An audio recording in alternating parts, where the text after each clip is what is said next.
हर हर महादेव, जय भोलेनाथ। दोस्तों आपके अपने चैनल राधे श्याम में आपका बहुत बहुत स्वागत है।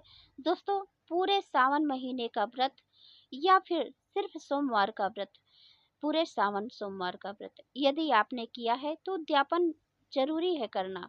बिना उद्यापन के हमें पूर्ण फल की प्राप्ति नहीं होती है, इसीलिए हमें उद्यापन जरूर करना चाहिए यदि हमें पूर्ण फल चाहिए तो दोस्तों, उद्यापन विधि क्या होती है, कैसे किया जाता है और हमें दान इस दिन जरूर करना चाहिए। पूर्णिमा के दिन दान करना बहुत ही जरूरी होता है। यदि हम व्रत किए हैं या सिर्फ सावन का सोमवार का व्रत किए हैं या फिर पूरे महीने सावन का व्रत किए हैं या फिर हम किसी नियम का पालन किए हैं तो हमें दान जरूर करना चाहिए, उद्यापन तो जरूर ही करना चाहिए। तो आइए देख लेते हैं कि क्या क्या हमें सामग्री चाहिए और किस विधि से उद्यापन किया जाता है। तो देखिए, जैसे कि हम संकल्प लेते हैं व्रत करने का, उसी प्रकार से हमें एक संकल्प छुड़ाना होता है।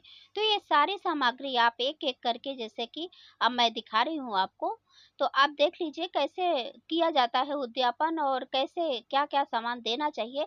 तो सबसे पहले तो सीधा, इसको सीधा बोलते हैं, जैसे कि दाल है, चावल है, आटा है, ये एक एक सामान करके भी मैं आपको दिखा रही हूँ अभी। जैसे हल्दी है और फिर ये दाल है और आटा है।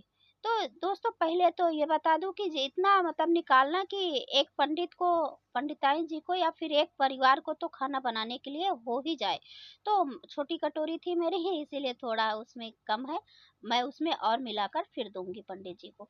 तो आप भी इतना जरूर ध्यान रखना। और ये 5 डली गुड़ है और दक्षिणा है और दोस्तों नमक भी देना चाहिए और आलू आलू भी देना चाहिए। मैं बाजू में रखी रह गई, भूल गई दिखाने के लिए। 5 आलू जैसे साथ ले लीजिए, कि जैसे कि एक परिवार के लिए बताया ना मैंने कि एक परिवार को हो जाए सब्जी बनाने के लिए, खाना बनाने के लिए, कि एक टाइम वो लोग पूरा खा सके। और दोस्तों, फल ले लीजिए, 5 फल ले लीजिए, आप फिर एक भी आप ले सकते हैं, ऐसा कुछ नहीं। और आप देख लीजिए श्रृंगार का सामान में हमें क्या क्या देना चाहिए। तो ये चुनरी है, और या तो फिर आप साड़ी ले सकते हैं और पेटीकोट ब्लाउज ये सब सेट के साथ दे सकते हैं। और 16 श्रृंगार का सामान भी देना चाहिए। तो ये देखिए, मेहंदी है और ये पाउडर है, छोटा लाई हूँ मैं देने के लिए, और ये लाल सिंदूर है सूखा हुआ, और ये चूड़ी है। चूड़ी तो सुहाग का मेन होता है, चूड़ी तो देना ही चाहिए। तो इसीलिए मैंने हरे रंग की चूड़ी अपने लिए भी लाई हूँ और दान देने के लिए माता गौरा जी के लिए भी लेके आई थी। तो ये नेल पॉलिश है और लिपस्टिक है, जैसे कि मैंने बताया 16 श्रृंगार मुझे चाहिए देने के लिए। तो ऐसे इसी तरह जैसे एक एक दो दो भी कर लिया कोई कोई सामान मैंने। और बिंदी है और ये है क्लाचर बालों में लगाने के लिए, 16 श्रृंगार में ये भी आता है। और ये पीला सिंदूर, पीला सिंदूर तो जरूर ही दान करना चाहिए। और ये आलता है पैरों में लगाने के लिए, महावर जिसे बोलते हैं, इसे भी हमें जरूर दान देना चाहिए।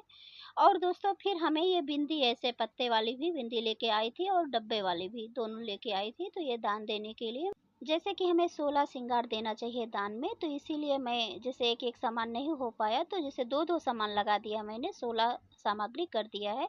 तो ये सूखा सिंदूर हो गया और ये लिक्विड वाला भी हो गया, पेंसिल वाला जो आता है।